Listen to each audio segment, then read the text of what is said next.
هم في منتخب مصر. اولا مرموش محدش يعرفه دلوقتي، كل فرق العالم بتمسك صلاح، حتى المدير الفني اللي قاعد بره مرموش محدش بيمسكه، لان اصلا ملوش ميزه. مفيش حد بيمسك مرموش ده طلع فنكوش.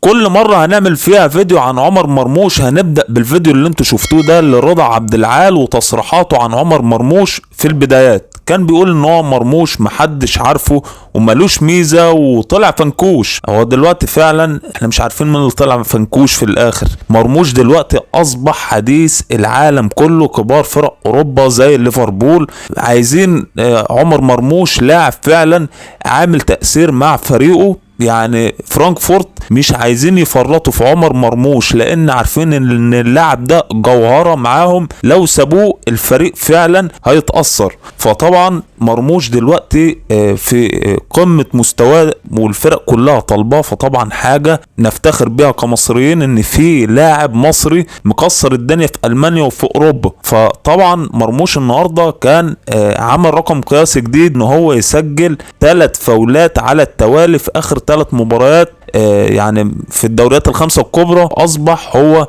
المتربع على عرش الفاولات لحد دلوقتي. كل مباراة بتتفرج على فرانكفورت لازم تشوف مرموش بيسجل ضربة فاول. فطبعا النهاردة مرموش كان سجل فاول عالمي امام شتوتجارت، المباراة اللي انتهت بفوز فريق فرانكفورت بنتيجة 3-2، وكانت هتبقى نهاية سيئة لفرانكفورت لان كانت تسجل الهدف الثالث لشتوتجارت في الوقت الضايع، لكن لحسن حظ فرانكفورت كان الهدف اتلغى بداعي التسلل. النهارده مرموش سجل الهدف في الدقيقة 62، كان الهدف الثالث لفرانكفورت. طبعا زي ما انتم شايفين المسافة اللي شاط منها وجنون المعلق الفرنسي. Omar Marmouche, 62 minutes quasiment bouclées.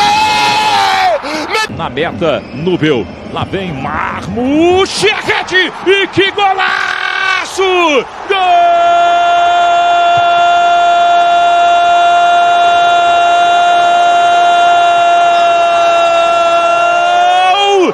فطبعا النهارده مرموش سجل هدف عالمي، وكمان كان صنع هدف في الدقيقه الاولى من الوقت بدل الضائع في الشوط الاول. صنع الهدف الاول لفرانكفورت، ضربه ركنيه هو اللي لعبها، ومتخصص ضربات ثابته، ركنيات، فاولات، اي ضربه ثابته هو اللي بينفذها. رفعها بالسنتي لكيتيكي اللي هو الثنائي اللي معاه في الهجوم. الاثنين ما شاء الله عاملين ثنائي عالمي، مرموش وكيتيكي، يا ده يسجل وده يصنع او العكس. فطبعا الاثنين عاملين ثنائي خرافي مع فرانكفورت. بكده مرموش وصل للهدف رقم 11 في الدوري الالماني، بيتساوى مع هاري كين. وعندنا بكده عمر مرموش سجل في الموسم ده 14 هدف في جميع البطولات، وصنع 10 اسيستات.